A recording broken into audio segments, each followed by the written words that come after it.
Budget भाषण के दौरान उमर सरकार ने जिन चीज़ों का जिक्र किया उसमें जैसे कि जो कि ऐलान किए गए हैं एएवाई बेनिफिशरीज के लिए, उसमें बीपीएल का ये कहना है कि हमारे लिए भी कुछ होना चाहिए था, एक उम्मीद हमें भी थी उमर सरकार से। देखिए अवाम को मैं तसल्ली और इत्मीनान देना चाहता हूँ। शुरुआत तो हुई, उमर साहब को तब सरकार मिली जब यहाँ के खजाने खाली थे।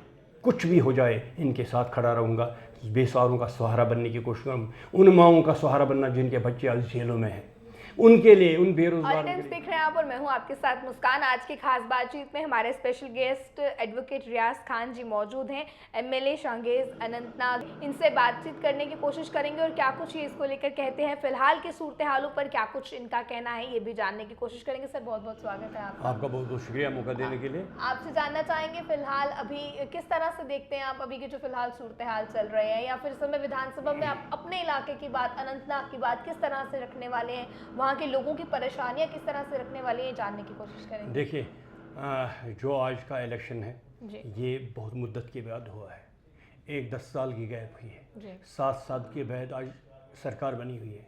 लोगों की बड़ी उम्मीदें इस सरकार के साथ है। खासकर इस इलेक्शन बात ये है, जो लोगों ने बढ़ चढ़ कर इलेक्शन में हिस्सा लिया, एक काफ़ी तादाद में लोग आए, इसलिए लोग आए ताकि इस रियासत की बेहतरी के लिए कुछ काम किया जाए। पिछले इलेक्शन से आज के इलेक्शन के दौरान हमारे साथ जो हुआ वो होना नहीं चाहिए था। हमारे साथ क्या हुआ, 370 पंथ से भी गया। अगर 370 और पंथ से के साथ किसी को प्रॉब्लम थी तो इस रियासत को तोड़ने का क्या वजह था।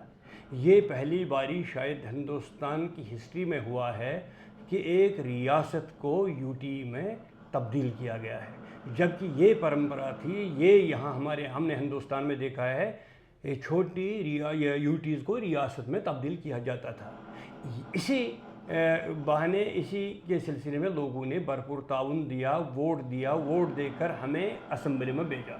अब ये हमारी जिम्मेदारी बनती थी, एक तो पॉलिटिकल इश्यूज़ जितने भी हैं जम्मू कश्मीर रियासत के, और उसके अलावा सोशल इश्यूज़, इसके अलावा जो भी रिक्वायरमेंट्स, अनएम्प्लॉयड यूथ की प्रॉब्लम है, रोज़गार की प्रॉब्लम है, उसके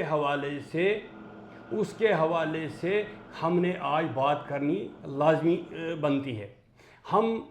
और मैं शुक्रगुज़ार हूँ अपने अवाम का, जिसने मुझे बड़ी मोहब्बत के साथ यहाँ भेजा है और बड़ी तादाद में ये अक्सरियत के साथ जिताया है, इस भरोसे कि हमारा नुमाइंदा यहाँ से जाकर असम्बली में इलाके की बात रखेगा। मैं आज कोशिश कर रहा हूँ कि इलाके की जितने भी मुश्किलात हैं, पॉलिटिकल इश्यूज़ जो रियासत के, उसके अलावा वो मैं आज असम्बली में उठाने जा रहा हूँ। आपके इलाके के लोगों ने बहुत प्यार आपको चुनावों के समय दिया है, तो किन कुछ मुद्दों को लेकर आप सामने आने वाले, कोई ऐसी चीज़ें जिन पर आप वोट डालना चाहते हैं? देखिए एक मुद्दा होता तो मैं बता देता, मुद्दे अनेक हैं, क्योंकि मैंने पहले ही कहा जो 10 साल की गैप है इश्यूज़ जमा होते गए। एक चैलेंज हमारे सामने होता तो हम बात कर दें, हम एजुकेशन सेक्टर में जाए तो तबाही और बर्बादी 10 साल में, हम हेल्थ में जाए तो कोई इम्प्रूवमेंट नहीं है, हम बेरोज़गारी का ग्राफ देखें तो हद से ज़्यादा बढ़ गया है। इस वक्त अगर बिजली का निज़ाम हम देखें, पिछले 4 महीनों से अब बेहतर होने लगा था, आउट ऑफ दी रेल हो गया था। मैं ये गुजारिश करूँगा कि ये हमारी जो तरक्की की गाड़ी पटरी से उतर गई थी, अब 370 तोड़ने के बाद, 35 तोड़ने के बाद, रियासत को छीनने के बाद सेंट्रल गवर्नमेंट ने हमें यही बताया था, ये जो पटरी से नीचे गई गाड़ी आप दिल्ली भेज दो, दिल्ली में हम इसको एक तरक्की और बेरोजगार को रोज़गार लेके वापस भेज देंगे। उन्होंने गाड़ी वापस भेज दी, लेकिन फ्रंट सीट पर कौन रखा? यूटी रखा। तो इन 5-6 सालों में, जब से ये 2019 का वाक़ा हुआ, तब से आज तक ये सबको मालूम है कि तरक्की के नाम पर बजट भाषण के दौरान उमर सरकार ने जिन चीज़ों का जिक्र किया उसमें जैसे कि जो कि ऐलान किए गए हैं एएवाई बेनिफिशरीज के लिए, उसमें बीपीएल का ये कहना है कि हमारे लिए भी कुछ होना चाहिए था, एक उम्मीद हमें भी थी।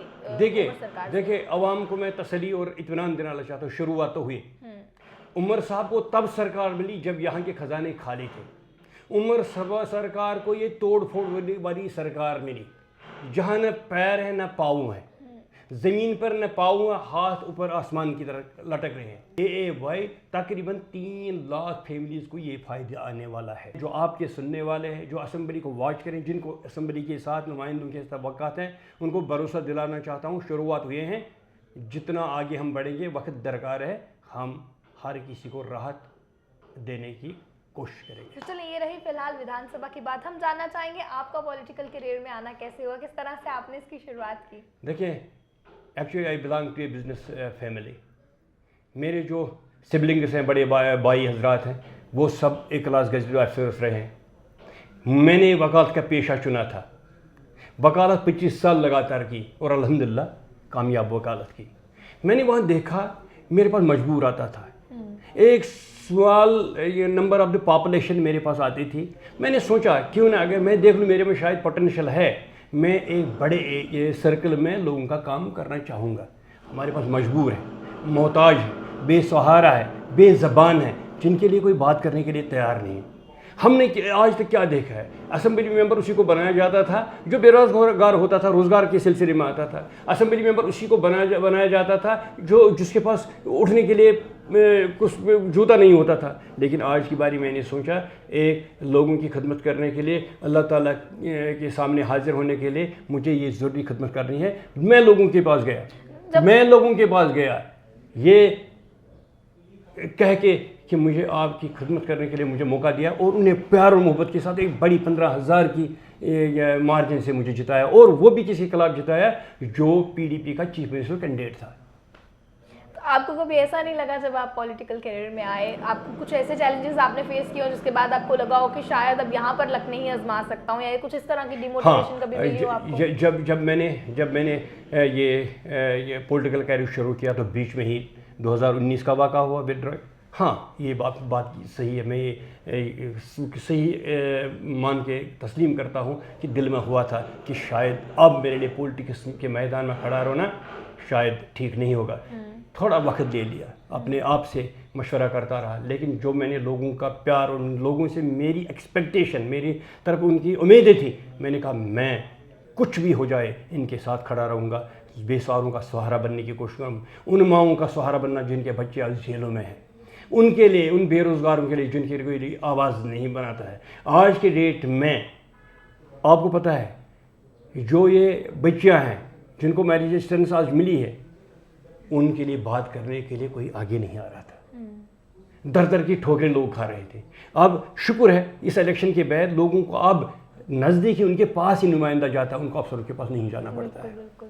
तो आपने अच्छे खासे एडवोकेट रहे हैं आप, बहुत अच्छा करियर आपका इसमें रहा है। तो जब आप नए पॉलिटिक्स में आए तो घर वालों ने नहीं कहा कि पॉलिटिकल करियर अच्छा नहीं है, एडवोकेट हो अच्छे खासे, क्यों इस लाइन में जा रहे हो, कभी कुछ ऐसा बोला हो?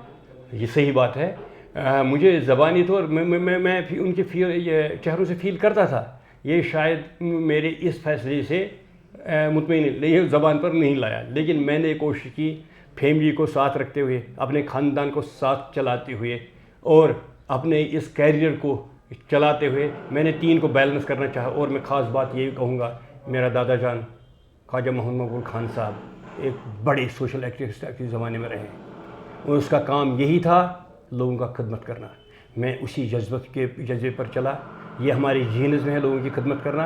इंशाल्लाह आखिरी दम तक, चाहे सियासत के मैदान में, चाहे वकालत के मैदान में, चाहे सोसाइटी के किसी मैदान में, किसी शोबे में खिदमत करने की कोशिश करूँगा। बहुत बहुत शुक्रिया हमारे साथ जुड़ने के लिए। तो चलें, हमारे लाइव सेगमेंट में आज के स्पेशल गेस्ट हमारे साथ मौजूद रहे। हमारे जितने भी दर्शक इस खबर को देख रहे हैं अपनी राय इस पर रखिएगा। ज़्यादा जानकारियों के लिए देखते रहने वाले टाइम्स। मुझे कैमरा पर्सन गुलशन को दीजिए इजाज़त। जय हिंद।